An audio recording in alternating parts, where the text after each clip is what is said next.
But I was not worried. जिसका कोई हल ही नहीं है उसके बारे में चिंता क्यों करनी? Why worry about that? जिसका सोल्यूशन नहीं है। उस मीटिंग में जब इस गैनोडर्मा के बारे में इंफॉर्मेशन दी गई, आई टुक इंटरेस्ट। इसके बारे में बहुत पढ़ा। बिना जानकारी हासिल किए हुए मैंने ये, can you give me those capsules?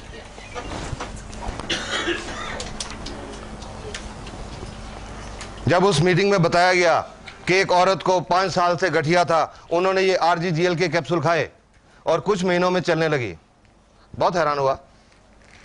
ये सुन के बहुत हैरान हुआ। But I think I did a wise thing that day, कि इस बात को रिजेक्ट नहीं किया। नॉर्मली क्या देखते हैं एलोपैथिक लोग, कुछ आज इतना एक्सपीरियंस हो गया उसके बावजूद एलोपैथिक डॉक्टर्स हर्बल में विश्वास नहीं करते। बट मैंने शायद यही एक वाइज डिसीजन लिया कि मैंने उस इंफॉर्मेशन को रिजेक्ट नहीं किया। ये नहीं कि ब्लाइंडली एक्सेप्ट कर लिया। वो स्पीकर जो उस मीटिंग में बोल रहे थे, उनको मैंने यही कहा कि मेरे को कुछ पढ़ने के लिए दीजिए, लिटरेचर दीजिए, गिव मी इंफॉर्मेशन। उन्होंने बहुत इंफॉर्मेशन दी। कुछ दिन पढ़ता रहा, वेबसाइट, बुक्स, लिटरेचर्स, और 6-7 दिन 8 दिन सब स्टडी करने के बाद मेरे को यह नहीं समझ आई कि इससे गठिया कैसे ठीक होगा। यह नहीं समझ आया। लेकिन एक बात समझ आ गई, पूरी तसल्ली कर ली एक बात पे, कि अगर मैं ये RGGL के कैप्सूल खाना शुरू करूं, ये मेरे को कोई नुकसान नहीं करेंगे।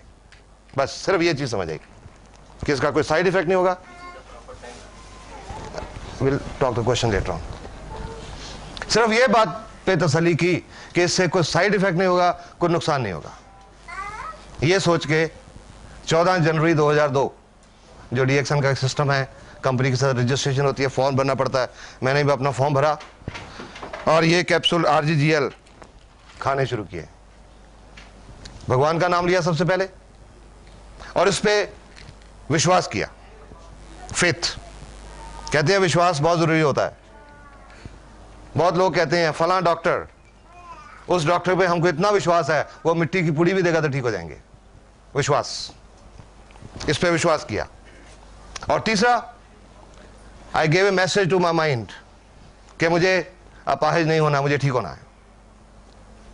क्योंकि ये भी मैंने कहीं से सुना था, सीखा था कि अगर इंसान का जिंदगी के प्रति पॉजिटिव एटीट्यूड हो तो 30% प्रॉब्लम उसी से ठीक हो जाती है। और ये एक साइंटिफिक फैक्ट है। जब पॉजिटिव एटीट्यूड होता है, पॉजिटिव थॉट्स होती हैं, हमारे दिमाग में कुछ केमिकल्स रिलीज होते हैं, वो हमारे इम्यून सिस्टम को स्टिमुलेट करते हैं। तो ये 3 काम करके ये कैप्सूल खाने शुरू किए। एंड आई वॉज सरप्राइज्ड कि जब कुछ हफ्तों में, जस्ट ए फ्यू वीक्स,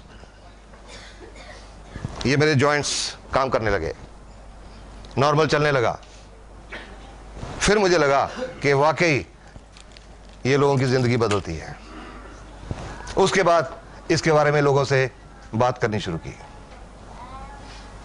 क्योंकि लगा इसमें बहुत सारे लोगों की प्रॉब्लम हल हो सकते हैं।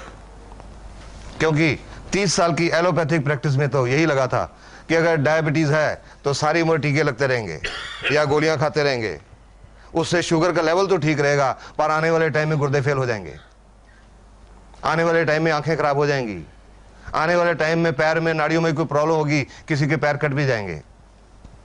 किसी को अस्थमा की प्रॉब्लम है तो चाहे वो अस्थमा का अटैक हो, टीका लग के ठीक हो जाएगा, लेकिन आने से रुकेगा नहीं। इसमें, इस प्रोडक्ट में ये नजर आया कि शायद प्रॉब्लम जड़ से ठीक हो सकती है। उस समय तो ये था शायद, क्योंकि उस समय मेरे सामने मेरा अपना ही रिजल्ट था और कोई रिजल्ट नहीं था। तो लोगों से मैंने बोलना शुरू किया। पेशेंट तो मेरे पास आते ही थे, क्रॉनिक पेशेंट्स। उनको बोलना शुरू किया कि आपको शुगर है, डायबिटीज है, ये RGGL खाओ। आपको हार्ट की प्रॉब्लम है, RGGL खाओ।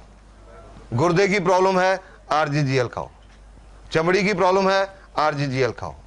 गठिया है, RGGL खाओ। कैंसर है, RGGL खाओ। हाई ब्लड प्रेशर है, RGGL खाओ। लो ब्लड प्रेशर है, RGGL खाओ। तो आप समझ सकते हैं कि मेरा बहुत मजाक उड़ाया जाता था,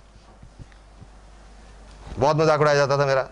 बहुत लोग ताने देते थे मेरे को, और कई तो मेरे दोस्त डॉक्टर्स उन्होंने तो मेरे को ये भी कह दिया कि यार पुराना हम सुनते हैं आदमी सठिया जाता है, पर अभी तो तुम्हारी वो उम्र हुई नहीं। ये कैसी बहकी बहकी बातें करने लग गए कि एक ही प्रोडक्ट सब कुछ ठीक कर सकती है, एक ही दवाई सब कुछ ठीक कर सकती है। तो मैं उनको यही बात बोलता था कि आपके समझने में यही कमी है कि ये दवाई है, ये दवाई नहीं है। सिर्फ ये समझने की जरूरत है कि ये दवाई नहीं है। धीरे धीरे लोगों ने विश्वास करना शुरू किया, क्योंकि कॉन्फिडेंस था, कॉन्फिडेंस से बोलता था, because I had understood this product. विश्वास के साथ बोलता था, कॉन्फिडेंस के साथ बोलता था। धीरे धीरे लोगों ने विश्वास करना शुरू किया, इस्तेमाल करना शुरू किया, लोगों की प्रॉब्लम ठीक होने लगी। उन्होंने और आगे लोगों को बोलना शुरू किया, वो ठीक होते गए, और इस तरह करते करते ये लगभग 3.25 का सफल गुजर गया। और इन 3.25 सालों में जो सेटिस्फेक्शन मिली है, प्रोफेशनल सेटिस्फेक्शन, वो पहले 30 साल में नहीं मिली थी। I am saying this with confidence. अभी जस्ट अबाउट 1.5 months बैक, 1.5 महीना पहले, हरियाणा में एक जगह है असंध, वहां से एक पेशेंट आया मेरे पास, लगभग 41-42 साल का आदमी। उनको क्या प्रॉब्लम थी? पिछले लगभग 12-13 साल से बाईं टांग में खून की नाड़ी ब्लॉक थी। इसको मेडिकल भाषा में बोलते हैं, if the any doctors are here, deep venous thrombosis, DVT, लगभग 11-12 साल से। और उसकी वजह से अल्सर्स हो जाते हैं, वीनस अल्सर्स। उस आदमी को पैर में, टांग में जख्म हो गए 1996 में, 1996। टांग के एक तो लोअर लेग फ्रंट में एक जख्म हुआ, और टखने के अंदर की साइड में, बाहर की साइड पे 3 जख्म हो गए। पहले लोकल उसके आसपास के छोटे मोटे डॉक्टरों की ट्रीटमेंट चलती रही, फिर डिस्ट्रिक्ट हॉस्पिटल में गए, रोहतक मेडिकल कॉलेज में गए, ऑल इंडिया इंस्टीट्यूट दिल्ली में आए, पीजीआई चंडीगढ़ में गए। 9 साल तक उन अल्सर्स का ट्रीटमेंट होता रहा, पर वो अल्सर बढ़ता चला गया। और अभी जनवरी में 2 महीने पहले उनको बोला गया था एम्पुटेशन करनी पड़ेगी, टांग काटनी पड़ेगी, और वो कटवाने को तैयार हो गए कि 9 साल से तो देख रहे हैं कोई हल नहीं हो रहा। एम्पुटेशन के लिए तैयार हो गए। फरवरी में उनकी एम्पुटेशन होनी थी। उनके एक रिश्तेदार हैं, पटियाला में रहते, एक डॉक्टर हैं, वो भी मेडिकल ऑफिसर है पंजाब में, मेरे को जानते हैं, दोस्त हैं। उन्होंने उनको बोला कि टांग कटवाने से पहले एक बार आप पटियाला आ जाओ, जस्ट कम वंस। वो मेरे पास आए 1.5 महीना पहले, और जब उनकी जो पट्टियां बंधी हुई थी, जो पट्टियां खोली, जो टांग के नीचे जख्म था लगभग 3-3.5 इंच का, उसमें हड्डी नजर आ रही थी, कोई टिश्यू नहीं था। Tibia was clearly visible, no tissue, बिल्कुल मांस नहीं था उसमें। और टखने की अंदर की साइड में, बाहर की साइड में nerves and tendons are visible, नाड़ियां नजर आ रही थी, कोई टिश्यू नहीं था। जब पट्टी खोली तो वो मेरे से पूछने लगे, वो डॉक्टर, हाँ जी इसका क्या हो सकता है? आई टोल्ड हिम, 1 मिनट रुको। मैं घर गया, पहले जाके अपना कैमरा उठा के लाया, फोटो ली उनकी। वो डॉक्टर साहब नाराज हो गए कि अब मैं तो आपको मरीज देखने के लाया हूं और आप अपनी फोटोग्राफी शुरू कर दी, क्योंकि उनको पता था कि फोटोग्राफी मेरी हॉबी है। क्या आपने फोटोग्राफी शुरू कर दी? मैंने कहा नहीं, ये बात नहीं है, ये बात ये है कि आई एम कॉन्फिडेंट ये ठीक हो जाएगा, और जब ये ठीक हो जाएगा, चमड़ी बिल्कुल नॉर्मल आ जाएगी, और लोगों को बताएंगे ऐसी हालत थी, लोग विश्वास नहीं करेंगे, इसलिए फोटो ली। और उसके बाद उनकी ड्रेसिंग की, ये आरजी का कैप्सूल, ये खोल के इसके 5-6 कैप्सूल, उसके ऊपर पाउडर डाला जख्मों के ऊपर, और उनको खाने के लिए, दोनों कैप्सूल खाने के लिए भी बताया, और उनको बोला कि मेरे को 15 दिन के बाद आके दिखा के जाइएगा, ये रोज इस तरह से ड्रेसिंग करिए, इसके साथ ड्रेसिंग करिए रोज। 15 दिन के बाद वो आए, उनका तीनों जख्मों में टिश्यू लगभग 25% ग्रो हो गया था इन 15 डेज।